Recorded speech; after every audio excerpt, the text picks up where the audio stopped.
Good morning and welcome to Behind the Screen. I am JM, your host on the show where we just talk about games, game design, things that we love about gaming. And today we're finishing up something that I've been titling the Argument for Alignment. But first off, good morning to Mark and John and Padre. Always good to see you. Yes, John, I am excited about trying Vanheim as well with the team, the group. Um, Looking forward to it. So, we've been talking a lot about alignment recently.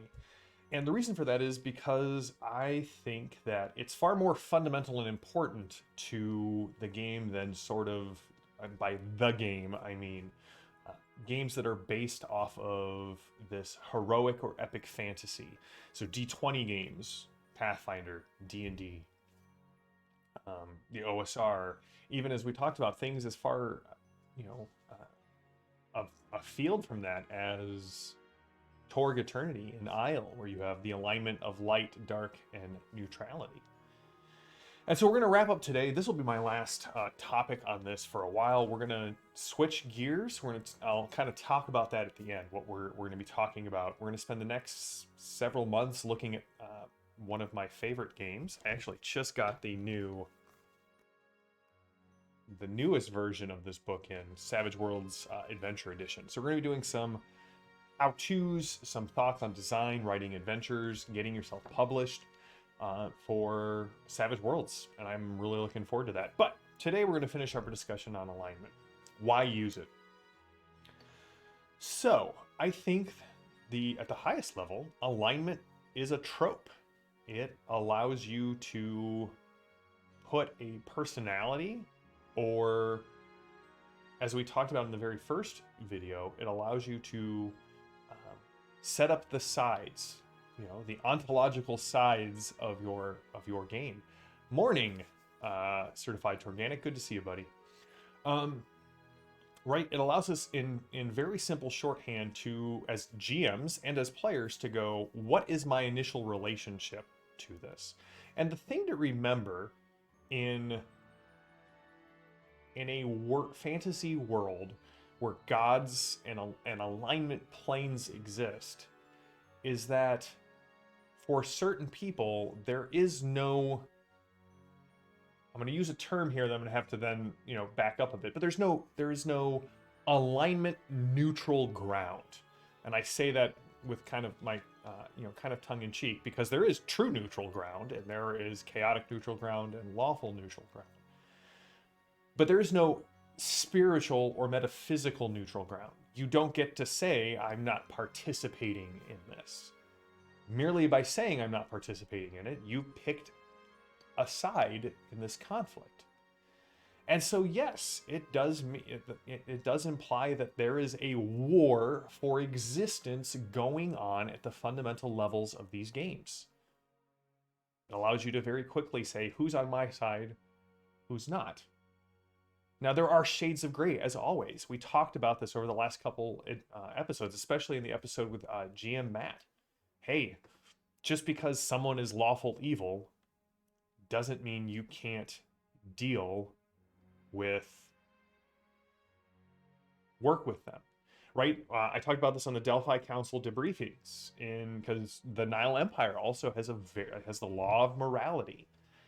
But that also doesn't mean that you can't have shades of gray in that. Yes, the Tusk may be an evil villain, but he draws the line at mass casualties, whereas the Jokester does not. And so perhaps you can find an accord, a temporary alliance, with this lawful evil villain against a chaotic evil one. In comics, we see this all the time. Zero Year by Scott Snyder about Batman. At some point, the villains are like, yeah, Joker's going to kill everyone. We're with you, Batman. So yes, I mean, this idea of the ontological war of alignments is core to the Planescape faction and distribution and campaign setting itself. Excuse me. It's probably why it's my favorite one. So yeah, John brought up the Planescape, and it'll be interesting to see. All right, just on a complete side note, they're coming up with an adventure next year called Vecna's Revenge. Now, if you played a lot of D&D, you know, not so much in the third or fourth edition, but first to second and second to third, there were these big campaigns that the Fallout changed the way the universe worked. Between first and second edition, the Avatar trilogy and series of modules where the gods were cast to Earth in Forgotten Realms kind of explained some of the changes between 1E and 2E. At the end of 2E, there was a trio of adventures. Vecna Lives, Vecna Reborn, and Die Vecna Die that dealt with Vecna trying to take over the multiverse, and that the rules of the multiverse changed at the end of that campaign. Are we seeing something similar to explain the Vecna the? Are we seeing similar things coming up to explain the differences, however minor Wizards wants to say that they are, between 5th and D&D? I don't know. I don't even know what the official term is anymore. Right, exactly, certified to organic. And I think that's the point, and that's the point that Matthias brought up. Alignment is a guide on how to act, even for paladins, but it is not a set of chains that bind us. So, that's one thing. They can be really useful to establish as a shorthand for our players, for ourselves, even in our notes. This is a lawful evil kingdom. This king is true neutral. This thief is chaotic good. Right? We know sort of what these... I mean, they've been paired up with Jungian subtypes for so long in our cultural subconscious, we kind of understand what the shorthands mean. And tropes are a good thing. They allow us to offload some of the storytelling or the description so that we can focus on other things. Ooh. Vecna did get the shorthand there. Mark, well done. You can have a Benny for our next Crucible game. Which, by the way, no Crucible game tonight. I will instead be enjoying a grade school performance of the Lion King musical, where my son is participating. So I am... oh man, you guys are just on fire today. So, remind me to tell the tale of Friend's Hobby and the head of Vecna at the end of this stream. If you want to hear the story about the head of Vecna, let's talk about that. So, that's the positive thing. Alignment works. And alignment explains a lot of these weird... what may seem as weird ideas that are baked into our games of heroic fantasy. Remember it when I said in the first one, there is no evolution in the Forgotten Realms. There is no... That's not a concept that exists, right? The talk of biological essentialism makes sense in the Forgotten Realms. Why are orcs evil? Well, because Grumsh is chaotic evil, and Grumsh created a species to support his chaotic evil ends. Does that mean all orcs are necessarily evil? No. In your campaign, it may vary. Does it explain why most orcs are evil? Yeah. Why are most elves chaotic good? It's Corellin is chaotic good. Why are most drow... are they chaotic or lawful evil? Their society feels very lawful to me. I'm gonna default on lawful evil here. That could just be, as we've had many discussions with other people, just my gut reaction to how their strict hierarchy works. Because Loth is the same alignment. Insert alignment here. Does that mean all drow are evil? Not necessarily. Your game that percentage may vary. A very famous character in the Forgotten Realms is the atypical drow. But does it explain why most drow act the way they do? Yeah, 100%.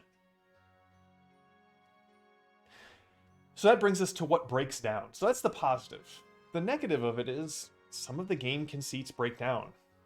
We talked about this several times. Restart keeps bringing it up, and I love that. If you take alignment out of the game, then suddenly it does become a game of murder hoboism. If this is not an existential war, if this is not the law pushing back against the chaos, good defending citizens from evil, then yeah, you are just going out and murdering people who look different than you and taking their stuff. Restar brought up a really good point. If that's your way of playing a game, it should dictate your alignment, and it's probably not the alignment that you think you want to be. Now, I know that Chris Landauer, has a game that is coming out for Savage World that sort of twists this all on its head, called SWAT. I think it's... I'm going to ask John Do you remember what that is? It's spells, weapons, and tactics. That's what it is. You play lawful police officers in a fantasy setting. Yeah, that is that's a way to twist this and kind of enforce an alignment system. Maybe you're not lawful good, but you work for the law. You're bound to work within certain restrictions. And yes, as Padre brought out, even the designers of D&D understand that, hey, there are spaces of gray. We have good, evil, and neutral human gods. Loth is just the biggest, most recognizable drow goddess. There is the drow maiden of sorrow, whose name begins with an E, who is the goddess of good drow. And probably why she's so sad, because there are so few of them.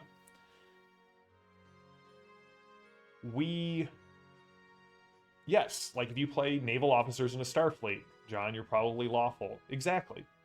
Think of Star Trek. I would argue that most of the people that we see are lawful alignments of some sort because they submit to the hierarchy and they do the job that they signed on to do.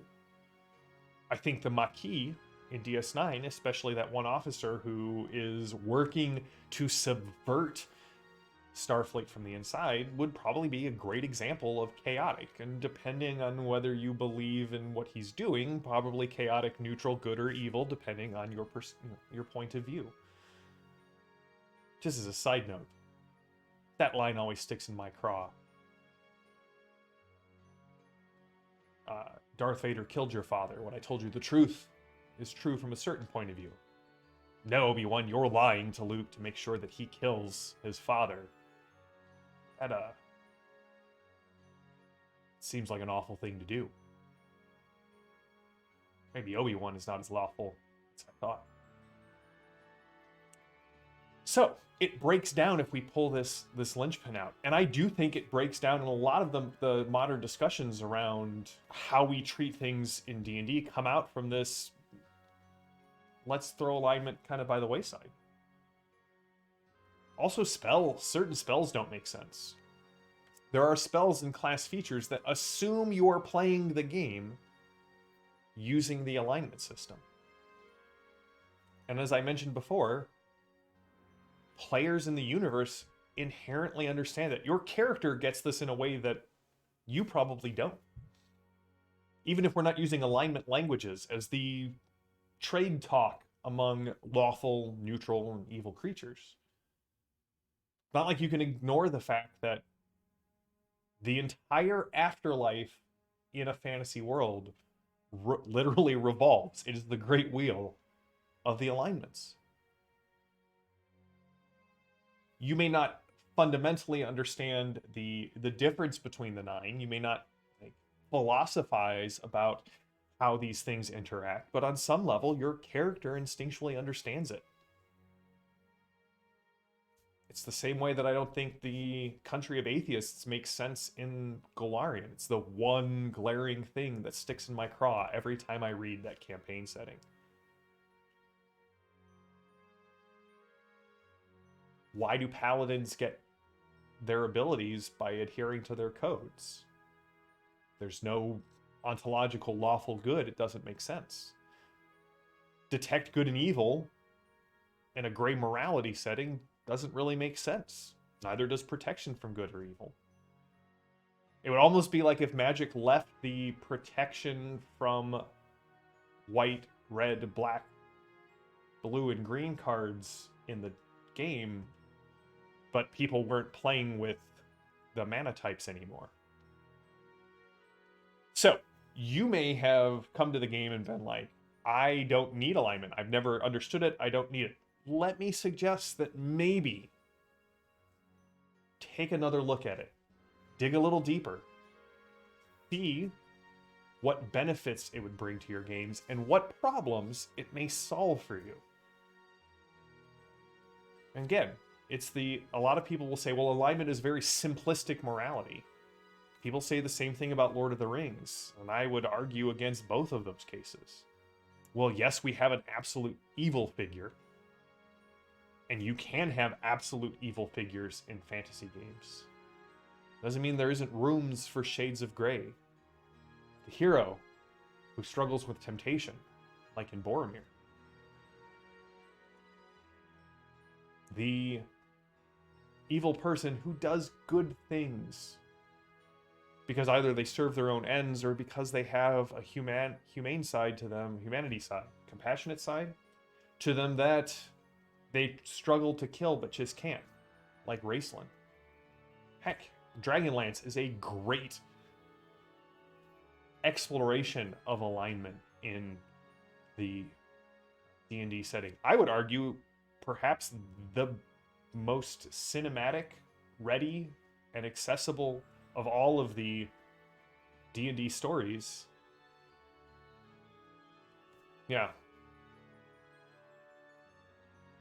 Yeah, Palpatine and Sauron want order, their order, to the exclusion of all others. And yeah, so like I think Sauron is a lawful evil enemy. I do also think it's weird.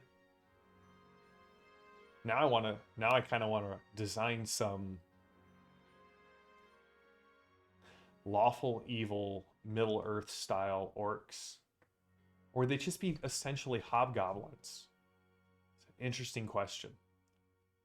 So, that brings us to the end of this episode of Behind the Screen, talking about alignment. If you use alignment, if you disagree, if you agree, put notes in the leave comments on the YouTube video. Send us a message at iconicpodcast@gmail.com. Jump on the Discord server, which is available to all patrons of the Iconic Production channel. You can go to patreon.com/iconicproduction. Let's talk about it. If you disagree, if you agree, if you want to unpack anything, I love it. I love chatting with people about this. So yes, Vecna's Head. Also, I'm going to put together, for the patrons, I'm going to put together a schedule for the next 6 to 8 weeks of topics we're going to talk about Savage Worlds. We're going to talk about getting into it, basic mechanics, using some Tinker Hellraiser had a ton of questions on what she wanted to see explored on Behind the Screen. If you guys have things that you would like to see explored or expounded upon on Savage Worlds and are a member of the Iconic Patronage, jump over to the Behind the Screen channel on our Discord channel and toss your 2 cents in. I'd love to chat about things that you guys want to hear about. So, Vecna's Head.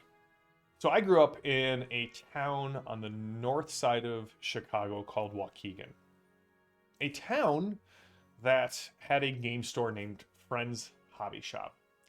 Now, what's very famous about Friends Hobby Shop that you may not know, that I did not necessarily know until I was much older, is that there is a game company in Waukegan.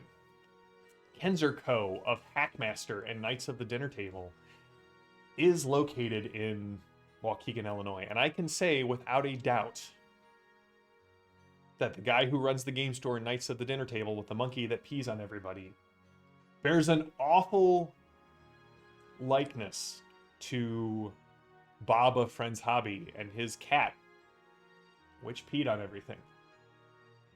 But Bob ran a second edition D&D game, and he had two rival groups going at the same time.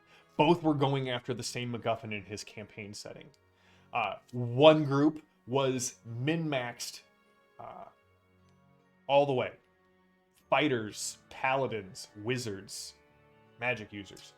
The other group was what we would call sort of the free-spirited group. Bards and rogues, and they were just there to play the game and engage, and they kept getting their